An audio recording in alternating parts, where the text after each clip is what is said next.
Warframe's next major update, as we all feckin' know, is Fortuna. Not Fartuna, bloody accent, you wouldn't eat a tin of that. But before Fortuna hits, we have to get that mainline update out of the way, which apparently could be as early as next week. Now, the mainline update is basically that large update that lays the foundation for everything Fortuna. It's basically the preparation update with no H involved. But what exactly is coming with this large mainline update?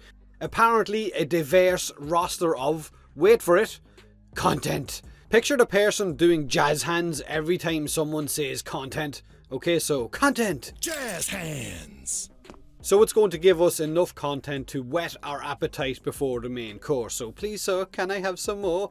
Nope. Now the mainline update will bring you goodies such as these. Infinite Archwing charges while out on the plains. I know. Calm down. Exciting stuff. Whew. The new spiral gear wheel. Oh, what do you mean stop? You can only get so hard. There's also going to be the A, B, C for your operator customization. So you're going to have different configurations for your Tenno. But all jokes aside, the biggest items dropping with this mainline update from a player's perspective will probably be the elite alerts, which are being called the arbitrations, which is the proper name being given to them. So arbiters of Hexus will be the hosts of those elite alerts, while also having some tricks up their sleeve, which is probably going to be those mission boons, right, or the mission buffs to certain weapons and frames, like that 300% damage. So these arbitrations will be 1 life, no bleed out, go down and go home. These are endless missions that will cycle mission type every hour, and enemies start at about level 60. That's what we were told on the last dev stream. It used to be level 80. Now whether they've decided to keep it at 60 or not, we're not entirely sure. Maybe they've bumped it back up somewhere in between. We don't know. These will have new rewards attached to them as well, these elite alerts, as well as having kind of 10 minutes, I think, in between rotations.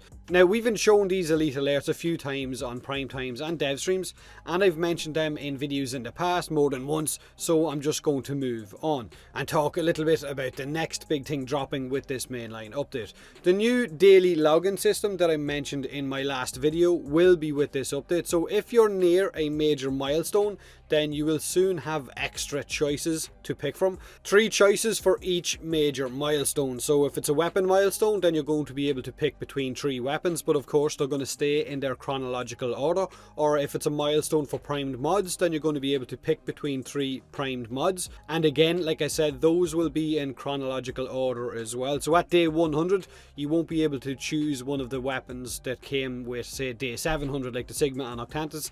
The earliest you'll be able to get that will be at day 300. But again, my last video went into all of the login changes in a little bit more detail, so go and check that one out instead of me repeating myself in this one.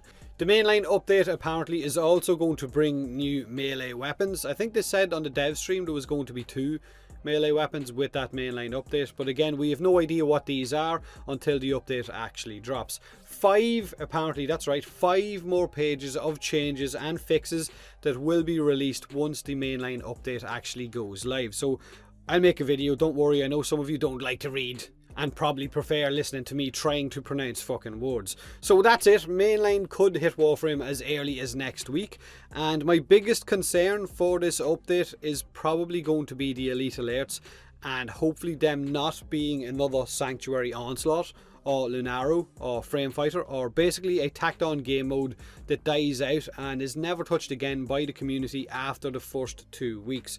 Rewards will probably dictate just how often people use these game modes, whether it's high amounts of endo, if it's a good endo farm, or a good focus farm, or whatever, maybe even good for leveling weapons and frames. But again, like I said, time will tell. Now do me a huge favour, hit that like button if you enjoyed the video, or don't if you didn't. Subscribe for more Warframe, and as always, thanks very much for watching.